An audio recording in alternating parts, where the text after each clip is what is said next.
At Sydney WorldPride, I mean, yes, it's a party, but it's a party with a purpose.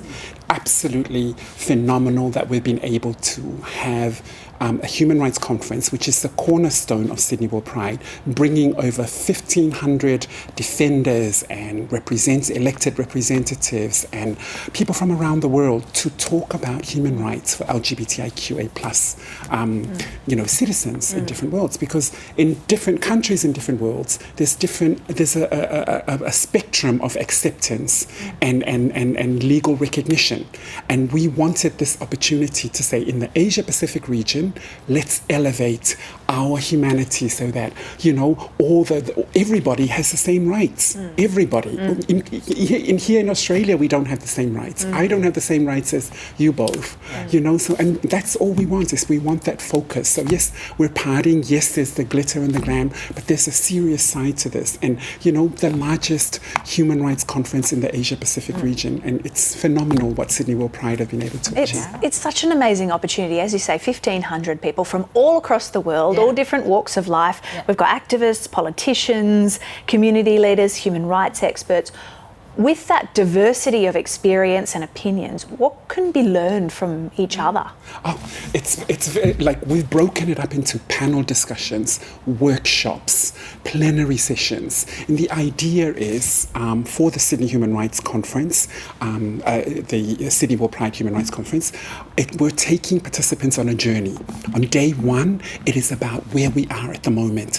What have we achieved, right? Day two, what is it that we need to achieve? What is it that we need to fix? What is the problem? And then day three, let's look at the journey in terms of moving forward. What is our legacy that we want to leave? What are the changes that we want to achieve? And it's so important because we have members of parliament that are coming in to participate in this, because it's achieving that change from within government. Because all we wanted is, the most important thing is laws to be changed. Legislative reform. If the laws are changed that we're all on the same footing as everybody else in terms of human rights, everything else will fit in place.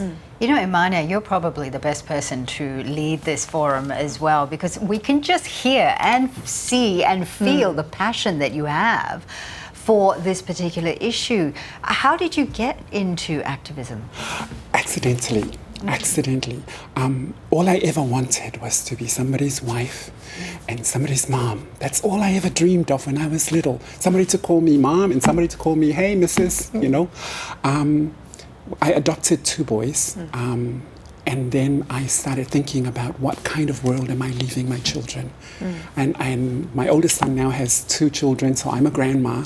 And it's even more important for me to become involved in the fight for equality for everyone, because it's not just for my children, but for everyone else's children. What if your children grow up to be LGBTIQA+? What world are we leaving for our children, right? It's important that, make sure that everybody's children has the same access to the same rights as everybody else. And at Sydney WorldPride's Human Rights Conference, that's where the discussion will be. That's where it will be. That's where the action will be. Go and do the parties. Go and have amazing events in the festival, which starts on February the 17th. But for the Human Rights Conference, come and learn how to actually change the world. You are a proud Whawhawhine trans woman in Samoa, and the Whawhawhine are very accepted within the Samoan culture.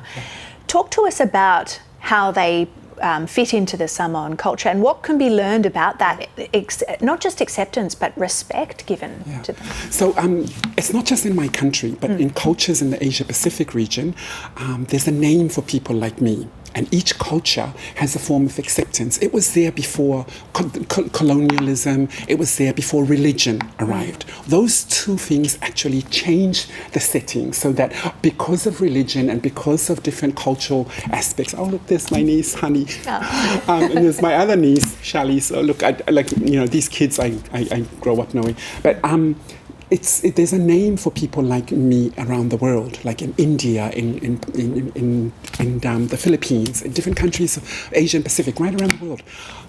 We've existed for a long time in our histories, in the histories of our movement and our countries, right? all we wanted was just an opportunity to fit in with community. Now, these societies or these communities, they respect everybody. Like in my culture, in Samoan culture, the chief of my family doesn't care if I wanted to wear a dress. He doesn't really care. All he cares about is, Ymania, what are you bringing to the table to help the family? Are you help cooking the food? Are you helping with the elderly? Are you taking care of the children? Are you working to bring money to get electricity? That's what we want. That's that acceptance of being part of communities. And you see that in Samoan society, you see that in Tongan, in Fijian, in all the countries in the Pacific. You see that also here in Australia with the brother boys and sister girls communities. You see that in Asia, in the Hijra communities, the Katoi and the Bakla communities. We're accepted, we're part of communities, and we want to remind the world that no, this is not new. This is nothing new. We've been there way before colonization and religion came. But we're now trying to kind of like reinsert those practices back. Because at the end, for this really to work is about everybody treating everybody the same way. And that's all we want of governments, is treat us the same way as everyone else. Reform the legislations that we want so that we're on the same footing as everyone else, and let us go and get a job and pay taxes and do whatever we need to do to contribute to society.